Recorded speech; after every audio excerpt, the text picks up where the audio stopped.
નમસ્કાર, સમાચાર સાથે હું છું અક્ષય। વડોદરા સહિત દેશના કેટલાક એરપોર્ટને મળી છે ધમકી। મુંબઈ એરપોર્ટને પણ ધમકીભર્યો મેલ મળ્યો। પટના અને જયપુર એરપોર્ટને પણ આ મેલ મળ્યો છે।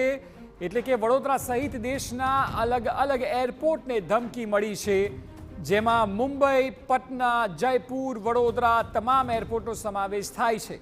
અને આ ધમકી એક ઈમેલ થકી આપવામાં આવી છે। ધમકી મળતાની સાથે જ પ્રશાસન દોડતું થઈ ગયું। પોલીસ સીઆઈએસએફ દ્વારા ચેકિંગ હાથ ધરાયું છે અને વડોદરાના દ્રશ્યો પણ આપ જોઈ શકો છો કે જ્યાં પોલીસનો કાફલો ઊભો છે, ચેકિંગ થઈ રહ્યું છે। વડોદરા એરપોર્ટને ઉડાડી દેવાની ધમકી મળી છે।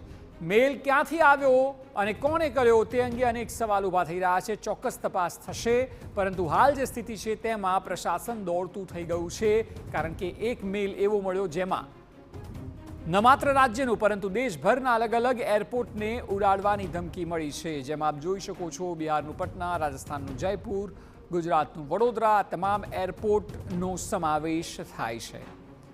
એરપોર્ટ ઓથોરિટીને આ મેલ કરવામાં આવ્યો હતો અને ત્યારબાદ સુરક્ષા વ્યવસ્થા તમામ એરપોર્ટની વધારાઈ દેવાઈ છે। ન માત્ર ધમકી મળેલા એરપોર્ટ પરંતુ તે સિવાયના એરપોર્ટ પણ સુરક્ષાનો ચાંપતો બંદોબસ્ત જોવા મળી રહ્યો છે। તો વડોદરામાં ધમકી બાદ ચેકિંગ હાથ ધરાયું છે। ચેકિંગ દરમિયાન કાર